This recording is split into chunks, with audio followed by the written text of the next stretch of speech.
The winter night gripped the desolate stretch of Highway 64 through the Arizona desert like a vice cold and unrelenting, with darkness so absolute it seemed to swallow any hint of life. The clock on the dashboard glowed 5:47 a.m., casting a faint blue light over Caleb Hunter's weary face. At 40, he was a long-haul truck driver, his life a monotonous rhythm of endless roads and fleeting rest stops. His eyes, heavy from hours behind the wheel, suddenly widened as his headlights caught something unnatural ahead, not a coyote or a discarded bag blown by the wind, but a small figure stumbling through the black void. It was a girl. She couldn't have been more than 7, dressed in a thin white nightgown that fluttered like a ghost in the biting gusts, her bare feet leaving bloody smears on the frozen asphalt. Caleb slammed on the brakes, the truck's tires screeching in protest against the gravel shoulder. The rig shuddered to a halt, and he flung open the door, grabbing the emergency blanket he always kept in the glove compartment, a habit born from the worst day of his life 3 years ago. The air hit him like a slap, carrying the sharp scent of frost and sagebrush. He approached slowly, his boots crunching on the ground, heart pounding in his chest. "Hey, kid, are you okay?" he called softly, his voice rough from disuse but gentle as if speaking to his own daughter. The girl stopped swaying unsteadily, her small frame trembling. Tears streaked her dirt-smudged cheeks and her lips were tinged blue from the cold. Her eyes wide and haunted, far too old for such a young face locked onto his. "I'm looking for my mum," she whispered, her breath fogging in the frigid air. Caleb's throat tightened. He knelt down, unfolding the blanket and wrapping it around her shoulders, careful not to startle her. Her skin was ice cold, and he could feel the fragility of her bones beneath the fabric. "What's your name, sweetheart?" "Rowan," she murmured, clutching the blanket like a lifeline. He glanced around the empty highway. No cars, no lights, just the vast indifferent desert stretching into oblivion. How long had she been out here? An hour more. In this cold, it wouldn't take long for hypothermia to set in. "Come on, let's get you warm," he said, guiding her toward the truck's cab. She didn't resist, her steps faltering as he helped her climb inside. Once settled, Caleb turned up the heat and examined her feet, cuts from rocks and thorns, nothing too deep but painful enough to make him wince. He pulled out the first aid kit from under the seat, dabbing antiseptic on the wounds, while she sat quietly staring at her hands. "How did you end up out here, Rowan?" Her voice was barely audible over the hum of the engine. "Mom told me to wait in the car. She said she'd be back, but she drove away. I walked to find her, but it's so dark." Caleb's stomach churned. This wasn't a lost child. This was abandonment, deliberate and cruel. He fumbled for his phone, dialing 911, but the signal bars flickered weakly, spotty reception in the middle of nowhere. "Damn it," he muttered, trying again. While waiting for a connection, his mind flashed back to that rainy night 3 years ago, the call about the crash his wife's car mangled on a similar empty road, leaving him alone with their daughter, Emily. He'd started carrying the blanket after that, a talisman against helplessness. Now, here was another life teetering on the edge. The dispatcher finally answered, and Caleb relayed the details: location, the girl's condition, her story. "Help's on the way," he told Rowan, forcing a reassuring smile. She nodded, but her eyes held a quiet resignation that broke something inside him. As they waited in the warm cab, The wind howling outside, Caleb promised silently that he wouldn't leave her alone in this. Little did he know, this chance encounter on a forsaken road was about to rewrite the story of his shattered life. Caleb Hunter stared at the dashboard, the emergency lights of the approaching patrol car flickering like distant stars in the rearview mirror. The wait had felt eternal, but now, with Rowan huddled under the blanket in the passenger seat, reality crashed back in. He glanced at her small fragile, her breaths shallow but steady.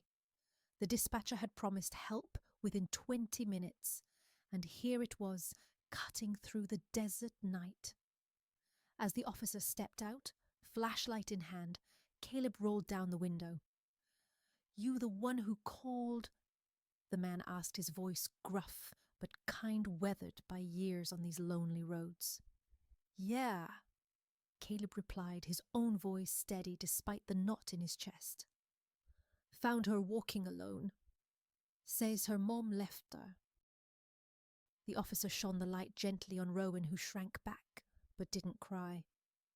He nodded, radioing for an ambulance. "Good thing you stopped, son.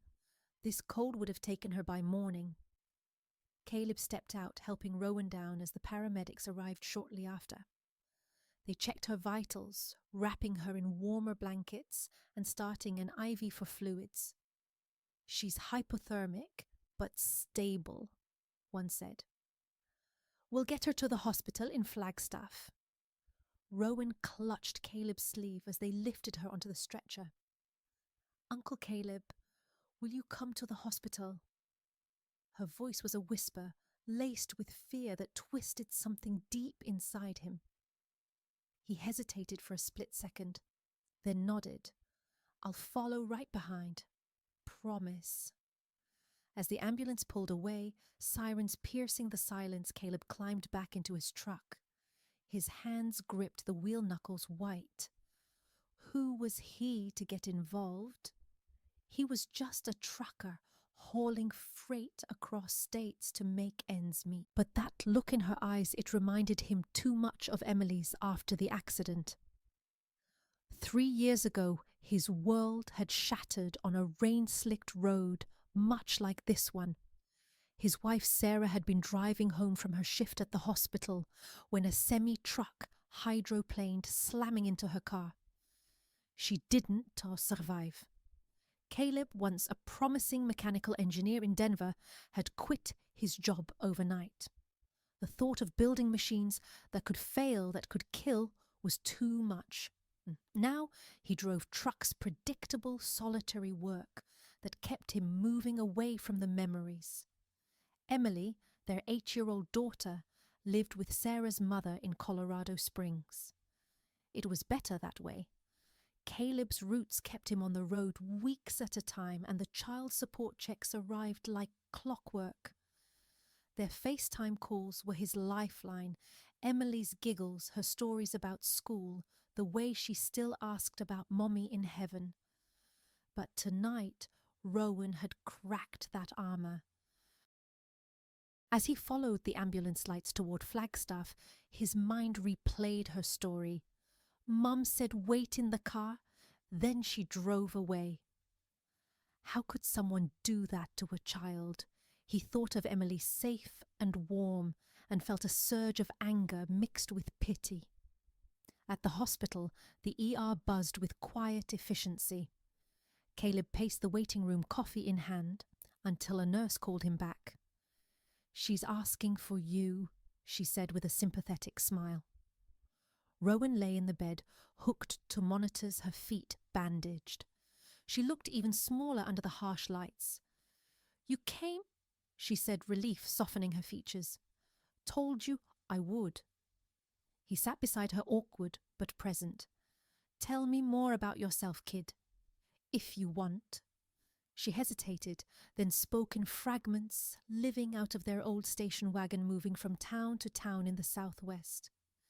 Meals were whatever her mum could scrounge stale bread from dumpsters, occasional fast food. Rowan had learned to read from library books during the day, while her mum worked, which Caleb suspected meant something darker.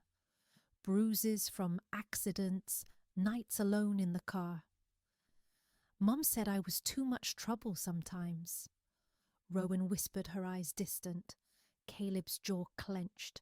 He wanted to rage to find this woman and demand answers, but instead he squeezed her hand. That's not on you, Rowan. None of it. The officer from earlier entered, notepad in hand. No sign of the mother yet.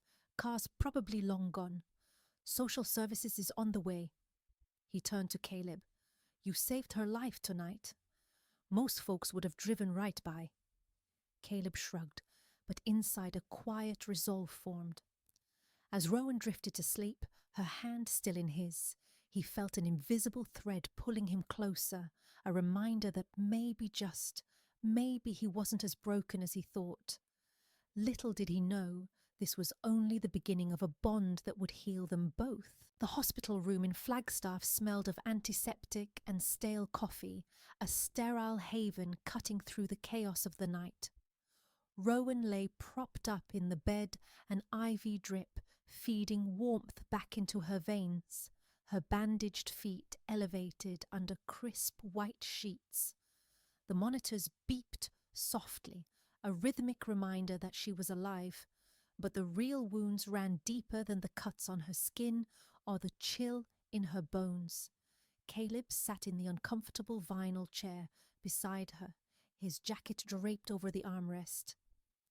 He'd been there for hours, refusing the nurse's offers to leave. Social services had arrived shortly after admission, a kind-faced woman named Ms. Rivera, who spoke in hushed tones with the doctors. Abandonment case, she'd murmured to a colleague, glancing at Rowan with pity. They'd run checks, no missing persons report matched her description, no vehicle found nearby. The mother was a ghost vanished into the desert. Rowan stared out the window at the pre-dawn sky, her expression blank, as if the world beyond the glass held no more surprises. She hadn't cried since the highway hadn't screamed or begged. Just that quiet resignation, like a child who'd learned too early that tears changed nothing. You should eat something, Caleb said, gently pushing a tray of jello and crackers toward her. The hospital food looked unappetizing, but it was all they had. She shook her head, her small fingers twisting the edge of the blanket. I'm not hungry. The silence stretched, broken only by the occasional cough from a neighbouring room. Caleb leaned forward, searching for words. Rowan, do you want to talk about it? About your mum? Her eyes flicked to him, then away. She said we'd find a better place. Somewhere warm, but we never did. The words came slowly pieced together. Her mother, addicted to something Rowan called the bad medicine, had dragged her from motel to parking lot, state to state. Nights locked in the car while Mom disappeared for hours. Meals scavenged from trash bins behind fast food joints. She hit me sometimes, Rowan added flatly, pulling up her sleeve to reveal faded bruises. When I cried too loud. Caleb's fists clenched in his lap, a surge of fury rising in his chest. He thought of Emily tucked safely in bed with her grandmother, never knowing hunger or fear like this. That's not right, he said, his voice thick. No one should hurt you like that. That night, as Rowan slept fitfully under the influence of mild sedatives, Caleb dozed in the chair. A scream jolted him awake. Rowan thrashing in her sheets, calling out, Mum, don't leave me. Sweat beaded on her forehead, her small body convulsing with nightmares. He rushed to her side, gently shaking her awake. Hey. Rowan bolted upright, eyes wild, then collapsed against him, sobbing for the first time. She always left, but she came back. Why didn't she come back this time? Caleb held her rocking slightly, as he had with Emily after Sarah's death. I don't know, kid, but you're not alone now. He stroked her hair, whispering stories about Emily, how they built snow forts in Colorado winters, how laughter could chase away the dark. Gradually her breaths evened out, but the weight of her trust pressed on him like a storm cloud. Inside, Caleb wrestled with his own demons. Getting attached meant risking more pain. He'd lost. Sarah nearly lost himself. What if he couldn't help this girl? What if social services took her away to some foster home where she'd fade further? But her pleading eyes, so like Emily's, when she asked why Mommy wasn't coming home, shattered his defences. By morning, Miss Rivera returned with updates. No leads on the mother. We'll place her in temporary foster care while we investigate. Rowan, overhearing from her bed, turned pale. Another place with strangers. Caleb stepped forward. What if I applied to foster her temporarily, just until you find something permanent? Miss Rivera raised an eyebrow. You're a trucker, Mr. Hunter. Single dad. It's not that simple background checks, home visits. I know, he said firmly. But look at her. She needs someone who won't walk away. Rowan tugged at his sleeve, her voice breaking. Can I go home with you, Uncle Caleb? Please, I don't want to be alone again. He knelt, meeting her gaze. Tears welled in his eyes, not from physical pain, but from the raw ache of seeing his own losses mirrored in her. I'll fight for it, Rowan. I promise. As Miss Rivera nodded tentatively and began the paperwork, Caleb felt a shift of fragile hope blooming amid the ruins of his guarded heart. This wasn't just about saving her. It was about saving himself from the isolation that had defined him since Sarah's death. But the road ahead loomed uncertain, filled with bureaucratic hurdles and the ghosts of their pasts. Weeks turned into a tentative routine after Ms. Rivera approved Caleb's emergency foster application. The paperwork had been a whirlwind background, checks, home inspections of his modest cabin in the Colorado foothills, references from his trucking boss and Emily's grandmother. But now Rowan was here, stepping through the front door with her worn backpack slung over one shoulder, eyes wide at the unfamiliar warmth of a real home. Caleb had prepared as best he could. The spare room, once a storage space gathering dust since Sarah's death, had been transformed. He'd painted the walls a soft lavender, Rowan's favourite colour, gleaned from a quiet conversation in the hospital. Stars glowed faintly on the ceiling from adhesive decals, and a small bookshelf stood by the bed, stocked with children's books he'd picked up at a thrift store. "This is yours," he said, flipping on the light. "If you want to change anything, just say." Rowan hesitated in the doorway, her fingers gripping the backpack straps like anchors. "For me, really." He nodded, kneeling to her level. "Really, it's not fancy, but it's safe.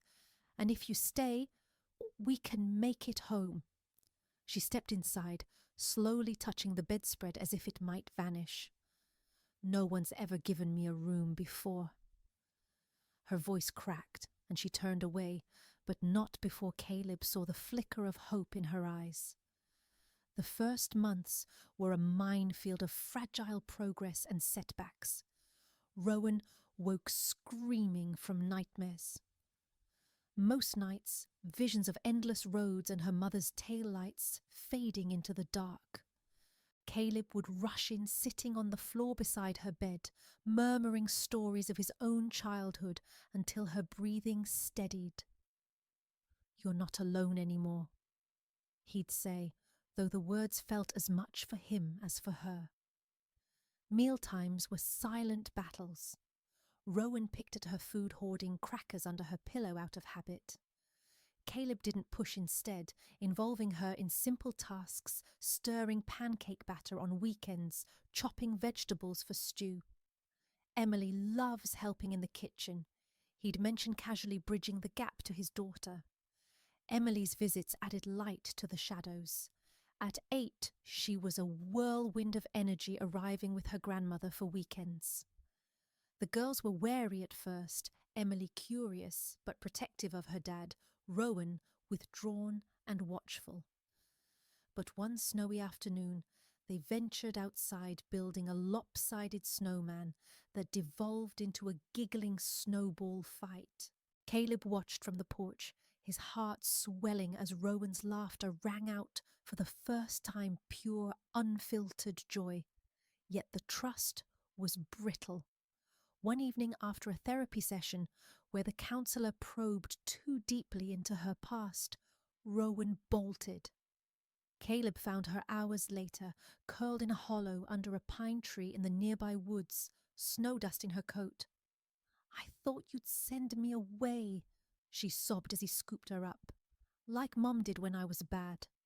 He carried her home, tears freezing on his own cheeks. "I'm not your mom, Rowan, and you're not bad. I won't ever send you away." That night, they talked until dawn about Sarah's accident.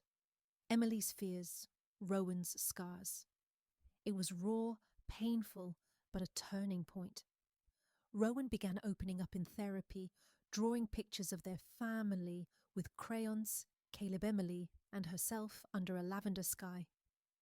Caleb taught her practical things too, fixing a leaky faucet, tuning up his old bicycle. "Life's about building, not just surviving," he'd say. Rowan absorbed it, all her confidence growing.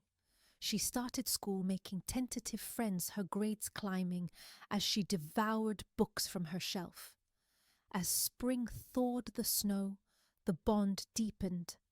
Emily and Rowan became inseparable during visits, whispering secrets and planning adventures.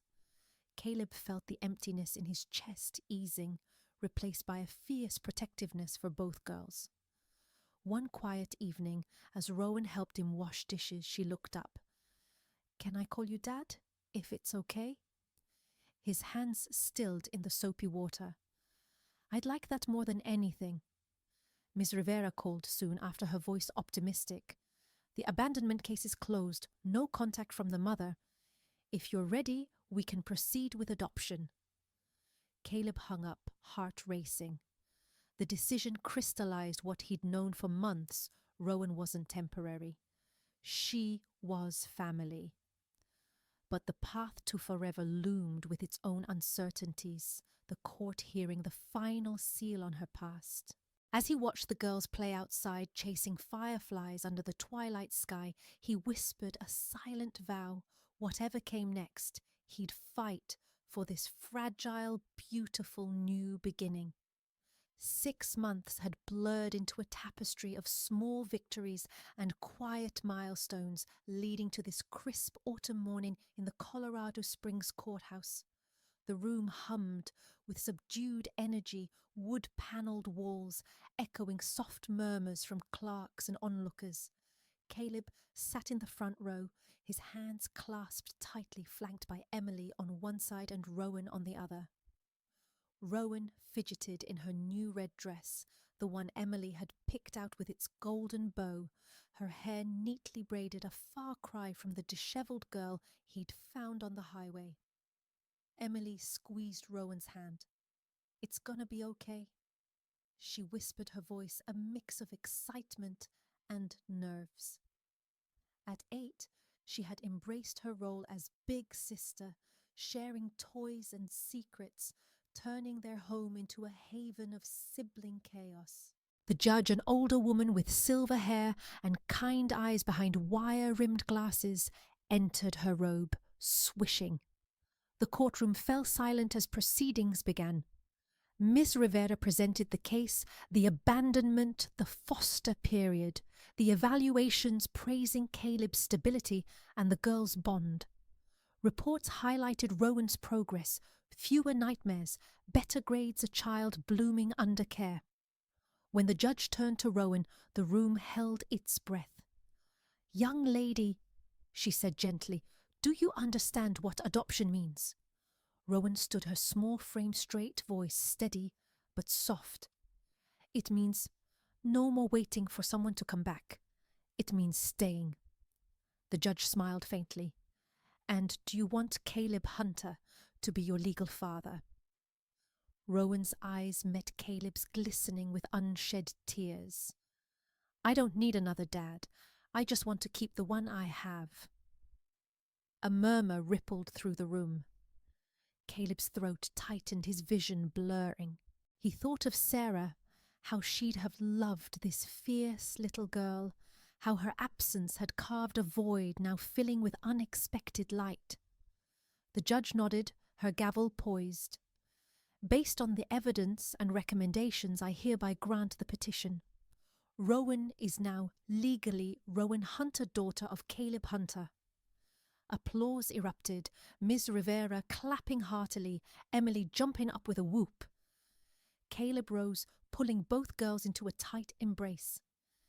Emily laughed through tears, and Rowan buried her face in his shirt, her shoulders shaking. For the first time in years, Caleb felt whole, the fragments of his broken life reassembling into something stronger. That evening, back at the cabin, the air carried the scent of pine and fresh-baked cookies Emily had insisted on making.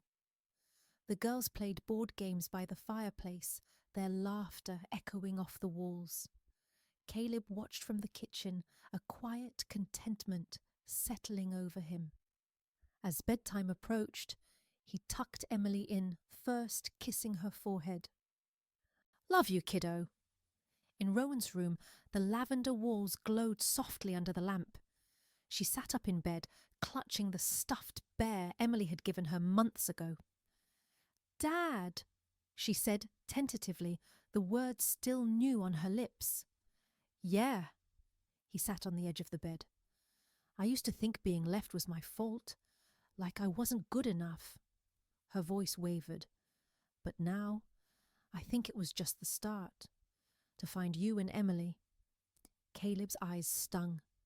"You're more than good enough, Rowan. You're the gift I never saw coming." He hugged her, feeling her small arms wrap around him tightly. As she drifted off, Caleb stepped to the window, watching snowflakes dance in the moonlight. The desert highway felt like a lifetime ago, a single stop that had rerouted his path. Outside, the world was cold and vast, but inside this home, with the soft breaths of his daughters and the flicker of the fire, something enduring had taken root. A family forged not by blood, but by choice, resilience, and love that refused to fade. From that forsaken road, forever had begun.